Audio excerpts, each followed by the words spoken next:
ప్రపంచ బ్యాంకింగ్ రంగం ఇప్పుడు సంక్షోభంలో పరిస్థితి వచ్చింది. ఇరాన్ యుద్ధ ఇంపాక్ట్తో అమెరికాకి సంబంధించిన బ్యాంకింగ్ సిస్టంలో 306.1 బిలియన్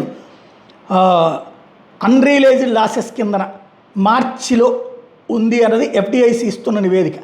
ఎఫ్డిఐసి ప్రాబ్లం ఏంటంటే 60 బ్యాంకులు రిస్క్లో ఉన్నాయని, అందులో 57 లాస్ట్ క్వార్టర్లో సంక్షోభంలో పడ్డాయని చెప్తున్నారు. జేపీ మార్గాన్ ఇప్పుడు ప్రైవేట్ క్రెడిట్ లోన్స్ సంక్షోభంలో పడ్డాయి. జేపీ మార్గాన్ నుంచి ఇది మార్చి 11 నుంచి సంక్షోభం వచ్చింది. BlackRock $26 billion private credit fund lock అయిపోయింది. అంటే ఇప్పుడు సంస్థలకు ఇచ్చిన డబ్బులు వెనక్కి ఇచ్చే పరిస్థితుల్లో వాళ్ళు లేరు.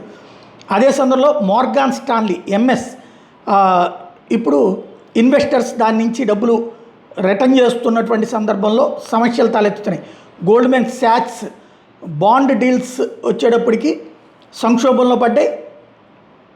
మెచ్యూరిటీ టైంకి పే చేయగలదా లేదా అన్నటువంటి అయోమయం. Bank of America unrealised losses అన్నది పెరిగినాయి. రీజనల్ బ్యాంక్ ఈటీఎఫ్ కేఆర్ఈ 5% క్రాష్ అయింది.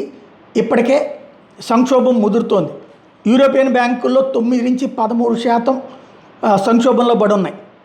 అలాగే బ్రిటిష్ బ్యాంక్స్ 9 నుంచి 13% సంక్షోభంలో పడ్డాయి.